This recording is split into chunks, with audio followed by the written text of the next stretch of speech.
육군이 환경 개선 방안 토론회를 열고 미세먼지 관리를 위한 종합 대책을 내놨습니다. 군용 차량에 배출가스 저감 장치를 부착하고 훈련장의 비산먼지 발생을 억제하는 등 환경 파수꾼으로서 역할을 충실히 해나가기로 했습니다. 국군수송사령부가 전평시 군 전투장비 철도수송 임무수행 숙달을 위한 적재훈련을 실시했습니다. 새로 개발하고 있는 결박장비도 공개돼 눈길을 끌었습니다. 제대군인들의 일자리 창출을 위한 방안이 논의하는 자리가 마련됐습니다. 제대군인에 대한 인식과 취업 실태를 분석하고 다양한 지원 정책 방안들이 제시됐습니다. 시청자 여러분 그리고 장병 여러분 안녕하십니까? 국방뉴스를 전해드립니다. 육군이 대기 중 미세먼지를 줄이기 위한 환경 개선 방안 토론회를 열었습니다. 미세먼지 주범으로 지목되는 군용 차량에 배출가스 저감 장치를 부착하는 등 다양한 대책이 발표됐습니다. 이용석 기자입니다. 육군은 장준규 육군 참모총장 주관으로 열린 환경 개선 방안 토론회에서 한 단계 강화된 정책을 내놨습니다. 미세먼지 관리를 위한 종합대책으로 5가지 과제를 마련했습니다. 이번 종합대책은 차량 배출가스 저감 활동 강화와 훈련장 공사장 비산먼지 발생 억제, 실내 미세먼지 관리 활동 강화, 미세먼지 예보와 경보 전파체계 구축, 미세먼지 예보와 경보 단계별 최적 대응 등입니다. 육군은 우선 차량 배출가스를 줄이기 위해 분산된 환경 업무 체계를 환경과로 일원화하고 운영 중인 차량에 매연 저감 장치를 시범 운영한 뒤 군차량 성능 개선 때 매연 저감 장치를 부착하기로 했습니다. 이와 함께 하이브리드 전기차와 같은 친환경 차량 조달 확대와 미세먼지 경보가 발령되면 노후 차량 운행 통제 등과 같은 미세먼지를 고려한 탄력적 차량 운행도 추진합니다. 장준규 육군 참모총장은 제시된 안건들을 체계적으로 추진한다면 육군이 국가 차원의 환경 보호에 기여할 수 있을 것이라며 환경 업무 담당자의 전문성 향상과 선제적 환경 보전 활동을 위해 간부들의 솔선수범해 육군이 환경 파수꾼 역할을 충실히 수행해 나갈 것을 당부했습니다. 육군은 이번 토론회에서 제시된 각종 안건에 대해 군단급 부대를 대상으로 추진 실적을 평가한 뒤 우수군단에 매년 3천만 원의 포상금을 지급하고 미흡한 부대는 집중 지도를 통해 환경 업무 수준을 높여나갈 방침입니다. 국방뉴스 이용석입니다. 우리 군의 화물과 병력 수송을 책임지는 국군수송사령부가 철도를 이용한 수송 능력 숙달을 위해 철도 적재 훈련을 했습니다. 이번 훈련에는 각 군에서 실제 장비 수송을 담당하는 관계관들이 참가해 서로 실력을 뽐냈습니다. 김두현 중사의 보도입니다. 무거운 체인을 들어올려 전차가 흔들리지 않도록 단단히 결박시킵니다. 큰 흔들림에 예민한 포신도 팽팽히 고정시킵니다. 신속한 결박도 중요하지만 안전을 위해 한 번 더 꼼꼼히 확인합니다. 국군수송사령부가 지난 25일 2016년 정군 전투장비 철도 적재 훈련을 실시했습니다. 철도 화차에서 발생할 수 있는 여러 사건 사고를 예방하기 위해 마련된 이번 훈련은 올해가 5번째로 실제 장비 수송을 담당하는 5개 부대가 참가해 실력을 뽐냈습니다.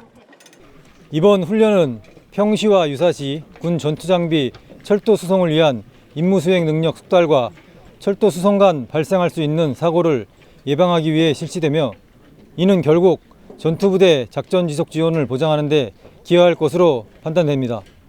이번 훈련은 철도에 적재된 K1 전차를 제한 시간 내에 결박하고 이를 철도공사 관계관이 평가하는 방식으로 진행됐습니다. 훈련 장비로는 한국 화차와 미군 화차를 번갈아 사용해 유사시 어느 장비가 도입되더라도 신속 정확하게 임무 수행할 수 있는 실력을 키웠습니다.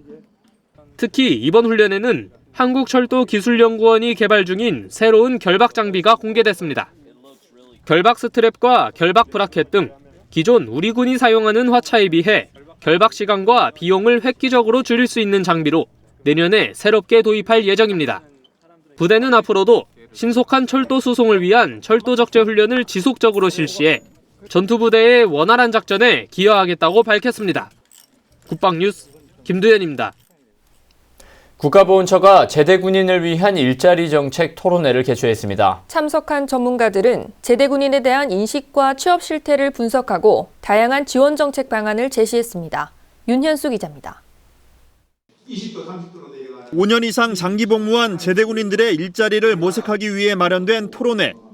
군과 일자리 유관기관, 기업 등 관계자들이 참석해 3시간여 동안 머리를 맞댔습니다. 조정 상지대 교수는 제대 군인들에 대한 전반적인 인식을 분석한 논문을 발표했습니다. 자료에 따르면 성실성과 충성심, 리더십 점수는 높았지만 업무에 대한 전문성과 수평적 대인관계 등은 미흡한 것으로 나타났습니다. 조 교수는 강점은 극대화시키고 약점은 보완해서 제대 군인에 대한 인식을 좋은 쪽으로 강화시켜야 한다고 주장했습니다. 특히 매스컴이나 인터넷을 통한 홍보의 중요성도 강조했습니다. 제대 군인들에 대한 좀 긍정적인 활동을 인터넷에 이렇게 자연적으로 전문가들을 통해서 유포시키는 이런 것도 좀 필요하겠다. 한국직업능력개발원 홍선희 연구원은 제대군인 일자리 창출 방안에 대해 발표했습니다. 2009년부터 2013년까지 제대군인 평균 취업률은 57.4%, 같은 연령대 국민 평균 고용률은 73%로 15% 이상 격차를 보이고 있습니다. 홍 연구원은 일자리를 창출하기 위해 기업과 연계한 맞춤형 직업교육 프로그램 운영과 제대군인 고용업체에 대한 인센티브 제공 등 방안을 내놓았습니다. 하지만 제대군인 본인 스스로 전문성을 높이기 위한 노력이 무엇보다 중요하다고 강조했습니다. 제대군인들의 역량이 여기에 같이 발을 맞춰 주어야만 실질적인 내실 있는 운영이 될 것이고 성과를 거두리라고 생각이 듭니다. 제대군인 취업 역량 강화 방안에 대한 발표도 이어졌습니다. 청주대 박효선 교수는 특히 141 제대군인 채용을 더욱 확대해야 한다고 말했습니다. 141 제대군인 채용 캠페인은 우리한 기업이 제대군인을 채용하도록 한 것으로 2016년 7월 현재 1,130개 기업에 1,277명이 채용돼 가장 효과적인 정책으로 평가되고 있습니다. 제대군인들에게 감사와 일자리를 일하는 대주제로 3시간여 동안 진행된 토론회. 전문가들은 국가에 충성한 제대군인들이 하루빨리 사회에 정착할 수 있도록 정책 마련과 국민적 공감대 형성이 필요하다고 입을 모았습니다. 국방뉴스 윤현수입니다. 지난 17일부터 21일까지는 제대 군인 주간으로 제대 군인들의 일자리 확보를 위한 다양한 행사들이 있었는데요. 귀농 귀촌을 희망하는 제대 군인들을 위해 서울 제대군인센터는 19일 전북 고창에서 체험 행사를 진행했습니다. 이다경 기자가 전합니다.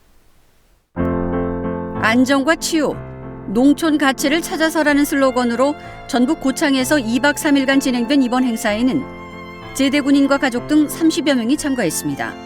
제대군인 일자리 창출을 위한 행사의 일환인 귀농 귀촌 체험은 이들에게 실질적인 비전을 제시하고 농작물 경작을 직접 실습하는 시간을 제공하기 위해 마련됐습니다. 네, 요즘에 농촌에 대한 관심이 귀농 귀촌의 행렬로 이어지고 있습니다. 제대군인들이 좀 더 앞으로 농촌에 잘 정착할 수 있는 계기가 됐으면 하는 바람입니다. 서투른 호미질로 고구마를 몇 번 캐내다 보니 어느새 작업이 익숙해지고 재미도 있는 게 건강한 흙냄새와 함께 마음까지 힐링이 되는 기분입니다. 또한 참가자들은 2014년 제대해 7년째 백수호를 경작하고 있는 김상일 백수호 농장 대표를 직접 찾아가 힘들었던 준비 기간부터 현지에 안착하기까지 경험했던 생생한 이야기를 직접 들어볼 수 있었습니다. 처음부터 큰 욕심 갖지 않고 소소하게 할 수 있는 능력 범위 내에서 특히 그 지역 주민들과 화합의 장도 먼저 시간도 가지시고 지자체의 도움을 받는다면 정말 쉽게 수월하게 적응을 하실 수 있다고 생각을 합니다. 그래서. 김상일 대표의 말처럼 귀농인을 위한 지자체의 적극적인 지원 정책과 제대 군인들의 의지가 함께한다면 노후 안정은 물론 농어촌 경제 성장에도 기여를 하게 되는 시너지 효과도 기대해 볼 수 있을 것입니다.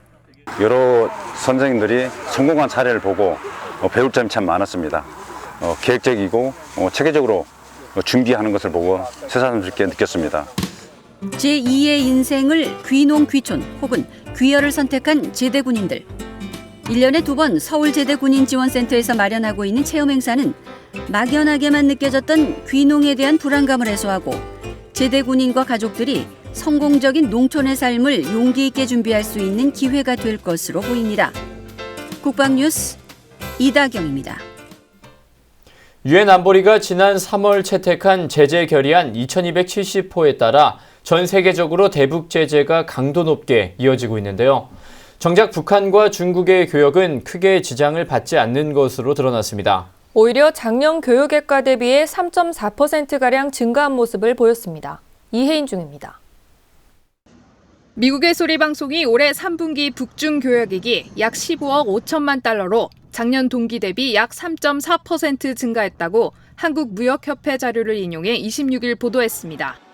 유엔 안보리가 북한의 4차 핵실험에 대응해 민생 목적을 제외하고 석탄 수출을 금지했지만 이 기간 북한의 대중국 석탄 수출액은 2억 8천만 달러로 오히려 작년 동기 대비 약 5% 늘어났습니다.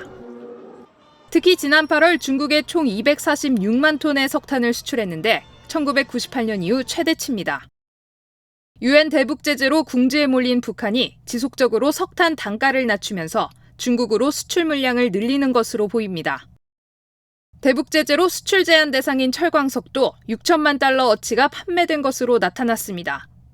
수입도 늘어나긴 마찬가지. 한국무역협회 베이징 지부에 따르면 북한의 대중국 수입액이 2억 8,500만 달러로 작년보다 5.5% 늘었습니다. 특히 인도주의적 목적에 한해 거래가 허용되는 항공유의 경우 9월 북한 수입액은 970만 달러로 작년 같은 기간보다 4배가량 급증해 눈길을 끌었습니다. 중국은 지난 4월 석탄과 철광석을 포함해 금광, 티타늄 등 금지 품목을 발표했지만 민생 목적이거나 핵실험과 무관한 품목은 예외적으로 교역을 허용하고 있습니다. 다만 금과 티타늄, 희토류 등은 예외 없이 전면 교역 금지 품목에 해당됩니다. 국방뉴스 이혜인입니다. 다국 간 기뢰전 훈련에 참가했던 유엔 전력 제공국 참가국 대표들이 부산에 있는 6.25 전쟁 참전용사의 집을 방문했습니다. 다국 간 기뢰전 훈련 참가자 대표들은 지난 22일 해군 제5성분 전단장 김종삼 제독과 함께 부산시 남구에 위치한 조수아옹을 찾아 위문했습니다.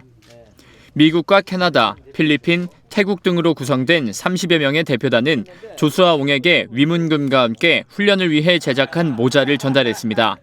또 조수아옹의 집을 수리하고 청소하며 참전 용사에 대한 고마움을 표했습니다. 남사고 기쁩니다.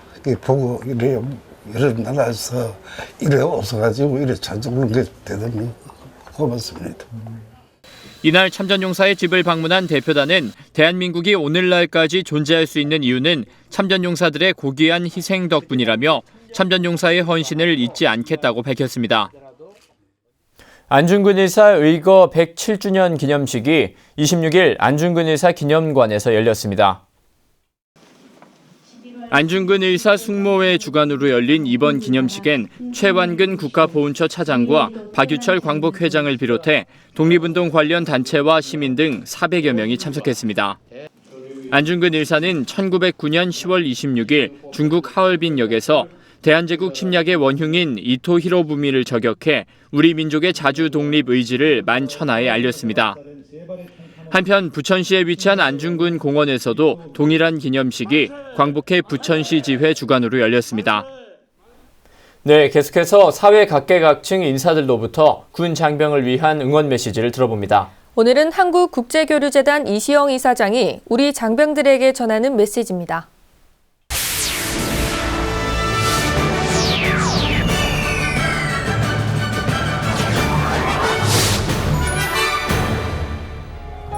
전후방에서 조국을 지키고 계신 국군 장병 여러분, 세계 곳곳에서 대한국군의 위상을 떨치고 계신 하병부대 장병 여러분, 안녕하십니까? 반갑습니다. 한국국제교류재단 이사장 이시영입니다. 한반도에서 북한의 위협은 분단 이후 오늘날까지 한결같습니다. 아니, 우리 국민의 생존과 세계 평화에 던지는 북한의 위협은 나날이 커지고 있습니다. 핵무기나 장거리 미사일의 위협은 종래의 전통적 위협과는 차원이 다르기 때문입니다. 우리 국방의 요체는 강하고 자랑스러운 국군과 그 국군을 전폭 지지하고 지원하는 국민정신입니다. 무한 경쟁과 끊임없는 분쟁의 소용돌이에 휩싸인 오늘날 지구촌에서 장병 여러분들이 우리 국민들을 안전하게 지켜주고 국민들은 각자의 방식으로 총성 없는 전쟁을 헤쳐나갈 때에만 대한민국은 계속 생존하고 또 번영할 수 있습니다. 국군 장병 여러분, 여러분들이 무기와 전술의 하드파워로서 나라를 지키고 있는 동안 저희 한국국제교류재단은 소프트파워로 나라를 빛내고자 애쓰고 있습니다. 저희는 한글과 같은 전통문화 자산, 짧은 기간에 경제성장과 민주사회를 이룬 저력, 그리고 한류를 통해 보여준 창의적 대중문화의 힘을 무기로 전 세계에 한국의 위상을 높이기 위해서 안간 힘을 쓰고 있습니다. 장병 여러분의 노고와 국민들의 땀이 한데 어우러져서 행복한 대한국민들이 살아가는 안전한 대한민국을 만들어갈 수 있도록 한국국제교류재단이 여러분을 힘껏 응원합니다. 파이팅! 다음은 국방 게시판입니다. 해군이 오는 12월 31일까지 해군이라 제8집 원고를 모집합니다. 해군 장병 및 군무원, 예비역 대상이며 우편과 이메일로 접수 가능합니다. 자세한 사항은 해군 역사기록관리단으로 문의하시기 바랍니다. 국립서울현충원이 다음 달 30일까지 제3회 웹툰 공모전을 개최합니다. 공식 누리집 내 온라인 접수 가능하며 자세한 사항은 현충원 선양팀으로 문의하시기 바랍니다.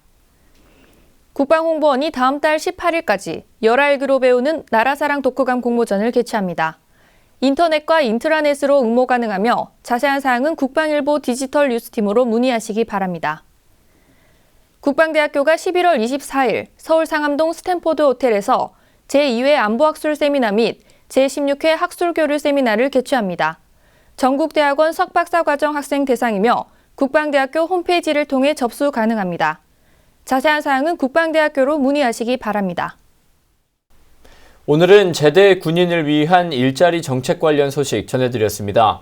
귀농귀촌 체험을 하는 모습도 볼 수 있었는데요. 제도적인 지원과 각 개인들의 역량이 잘 어우러져 제대 군인들이 사회에 잘 정착해 나갈 수 있기를 기원합니다. 국방뉴스를 마칩니다. 시청해주신 여러분 고맙습니다.